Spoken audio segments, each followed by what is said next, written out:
బాబు చల్లమా కొంచెం పెట్టుకోవాలి.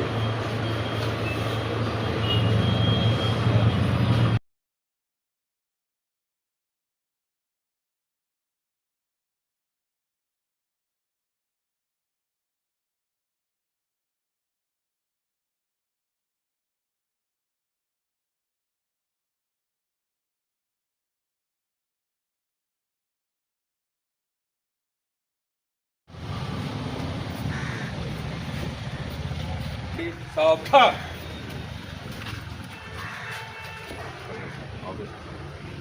కారణం చెప్పినప్పుడు సార్ 30 బైక్స్ ప్లస్ ఒక ఆటో. విషయం యాక్టివ్గా ఉందంతా.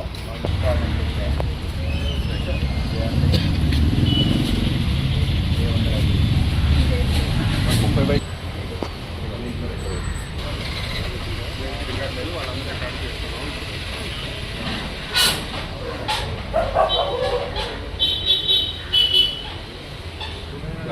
Not only bikes sir, ganja ఏమన్నా ఖాళీ ప్లేస్లో ఉన్నా కానీ క్రాకర్స్ కానీ ఎక్స్ప్లోజన్స్ కానీ డౌట్ఫుల్ పర్సన్ ఉన్నా కానీ వెరిఫై చేసింది. 2-3 హౌసెస్ కూడా డౌట్ఫుల్ పర్సన్స్ వెరిఫై చేసింది వాళ్ళ Aadhaar card. Not only bikes, RN సర్కిల్లో all illegal activities including suspect persons కూడా. వాడు పని గారు అక్కడ ఉన్నారు, ఎవరో మన బైక్ సర్పెంట్స్ ఉన్నారు కూడా, వాడు ఇల్లు చెక్ చేయాలి.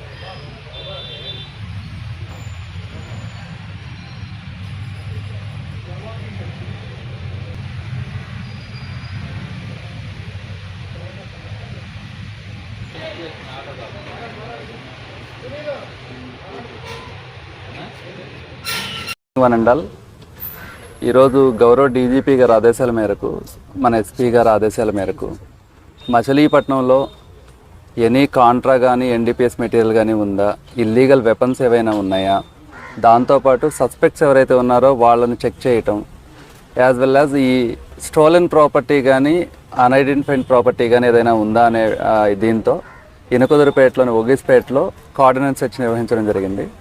దీనిలో మొత్తం 3 సిఐస్ అండ్ సుమారుగా 7 to 8 members SIs, 55 members staff పాల్గొని ఉదయం 5 నుంచి ఇంటింటికి సోదా చేసి ఎవరెవరు ఉంటున్నారు, ఎనీ సస్పెక్ట్ పర్సన్ ఉన్నారా, ఎనీ కాంట్రా ఉందా, ఇల్లీగల్ వెపన్స్ ఉన్నాయా, ఇవన్నీ వెరిఫై చేయడం జరిగింది. దీనిలో భాగంగా 30 వెహికల్స్, బైక్స్, ఒక ఆటో ఏవైతే డాక్యుమెంట్స్ కరెక్ట్గా లేవో, మాకు సస్పిషన్ ఉందో వాటన్నింటినీ సీజ్ చేసి తీసుకురావడం జరిగింది. ఇటువంటిది ఈ కార్యక్రమము డీజీ గారి ఆదేశాల మేరకు ఇంకా రెగ్యులర్గా జరుగుతుంది. సో మచిలీపట్నంలో ఎవరైనా కానీ యాంటీ సోషల్ ఎలిమెంట్స్ ఉంటే వాళ్ళందరికీ మేము చెప్తున్నాము, మీరు ఎటువంటిది ఈ కాంట్రా కానీ ఇల్లీగల్ వెపన్స్ కానీ మీ ఇంట్లో ఉన్నా కానీ ఏదో ఒక రోజు సీజ్ చేయడం జరుగుతుంది. కాబట్టి చాలా జాగ్రత్తగా ఉండండి. తర్వాత కొత్తగా వచ్చే వాళ్ళు ఎవరైనా ఉంటే ఆ రెంటల్ ఇచ్చే వాళ్ళకు కూడా వాళ్ళని కొంచెం వెరిఫై చేసుకోండి, ఆధార్ వెరిఫై చేసుకోండి.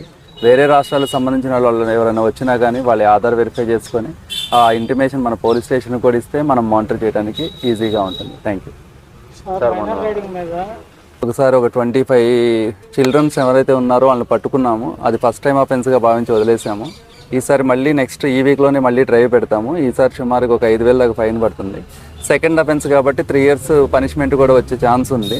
సో ఖచ్చితంగా దీని మీద పేరెంట్స్ కూడా చెప్తున్నాను, మైనర్ డ్రైవింగ్ మీద ఆల్రెడీ మేము ఒక ఛాన్స్ ఇచ్చాము పోలీసులుగా.